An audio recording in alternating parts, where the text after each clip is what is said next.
Mercedes are looking to score big in Silverstone with new upgrades. After the bumpy start of the season, it seems like Mercedes has found the needed pace at the Canadian GP. Both of their drivers managed to score good points, but it took Leclerc and Perez out of the competition for them to do so. Regardless, their pace was really strong, especially in the second half of the race, and this is why Mercedes are really hoping that they're back on track with their rivals.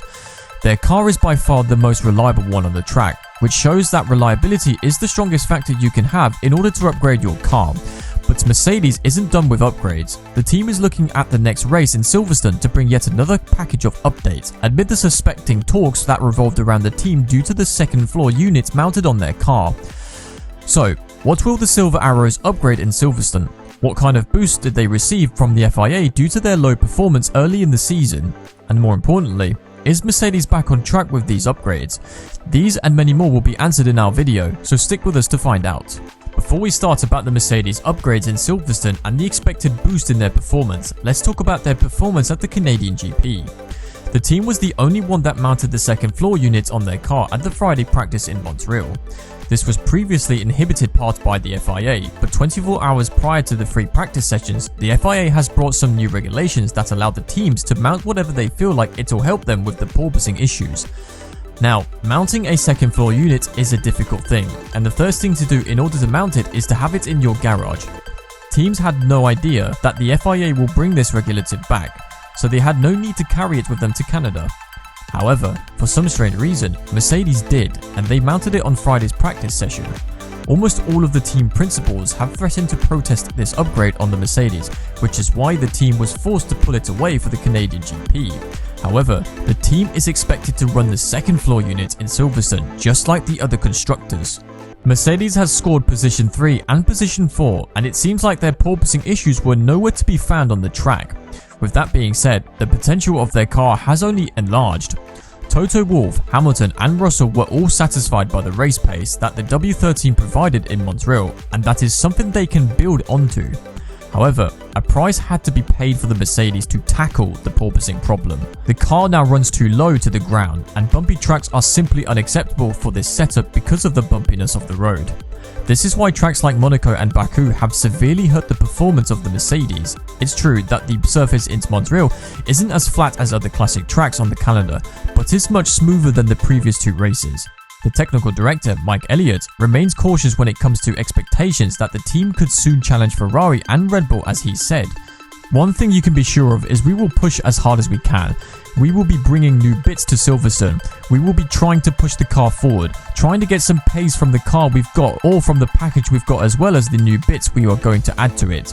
I think at the same time though, we have to be honest with ourselves and say that at the moment, we are just a little bit behind those front runners in Ferrari and Red Bull, and in a normal race, I think it is going to be tough, Elliott said. So, the car setup that Mercedes has found is perfect for the flat surface tracks. But this isn't a new discovery, as we've seen how the Mercedes performed in Barcelona. That track was way smoother than the ones that Mercedes noted bad performances, but yet again, it took Leclerc's retirement for the team to score a podium. What's worrying about them is that all of their good results rely on other teams' retirements, more specifically on Ferrari and Red Bull ones. It's true that reliability itself is a very good attribute, as it helps you to finish the race after all. But Mercedes needs to improve at the pure speed sections and continue working on their bottoming out phenomenon, which would certainly unlock more potential out of the car. This is why Elliott doesn't believe that the car itself will unlock some magical performance at Silverstone with the new package of upgrades. I think Silverstone will be a circuit that suits us a little bit better as Barcelona did, but maybe it will be just a little bit difficult. Whatever happens, we will push as hard as we can. Our drivers will push as hard as we can because we want to get back to winning. We want to win for the team. We definitely want to win, and we want to win for you, the fans, so let's see what happens, finished Elliott. His thoughts were also shared by Toto Wolff, and it's up to us to wait and see what those upgrades at Silverstone would be. One thing that should boost Mercedes' performance for the future races is, ironically, their bad performance early in the season. The team will be granted more wind tunnel testing time in the second half of the year due to its bad performance. This is due to the aerodynamic testing restrictions in Formula 1 switching for the second half of the year, which is based on the team's Constructors' Championship positions after the Canadian GP. The purpose of the aerodynamic testing restrictions, or ATR, was to bring the field closer together by limiting the amount of time that the team will spend in the tunnel. Along with that, the F1 is restricting the computational fluid dynamics item tests with the equivalent of a success penalty. In other words, the better the team is on the grid, the less they're allowed to use the wind tunnel and test CFD items. Mercedes are the third team in the Constructors' Championship, and the restrictions applied to them in the previous years due to the pure domination that they were able to establish in the sport. Now, the team is facing some hard times, and that has granted them an 80% use of the wind tunnel of the agreed limit of 320 runs. In the previous years, the percentage was at 70%. This allows them to do 32 more chances to evaluate new aero parts in the wind tunnel in the second half of the year, as well as 200 more CFD items. If you like what you see so far, please leave us a like and subscribe. That way, you're helping our channel grow and we're able to deliver more quality content with each day passing by. On the other hand, you have Red Bull and Ferrari. They were constantly number 2 and number 3 in the constructors, with Ferrari falling down behind McLaren on multiple occasions. Now that they are dominating the first 2 spots on the ladder, their time in the tunnel will be reduced. Compared to them, the biggest reduction will go to Alfa Romeo, as they have climbed 3 places on the ladder, and that's wiped out 48 runs in the wind tunnel along with 300 CFD items. With the updates that Mercedes is planning to bring to Silverstone, it would be an amazing thing to see if they manage to fight with Ferrari and Red Bull.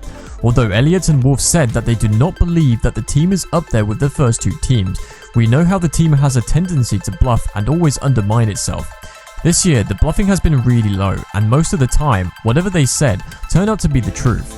But that doesn't mean that they will turn their back on the bluffing game, as we know how the team loves to throw cheap shots at their chances of winning. Then, when they score good results, they seem surprised and happy about the unexpected results. So, the next race is the next week, and it's up to us to wait and see what Mercedes plans to do. This will be a special track for them because both Hamilton and Russell are the homeland heroes of this track, and a good result will push them far in the development of their unique F1 car. What do you think will happen at Silverstone? Do you think that with the new upgrades of the Mercedes and with the boosted amount of wind tunnel usage, the Silver Arrows will find the much needed pace? Or do you think that they simply have nothing in their sleeve to fight with the Ferrari and Red Bull pace this year? Let us know in the comments, as we really appreciate your opinion. Until our next video, stay safe.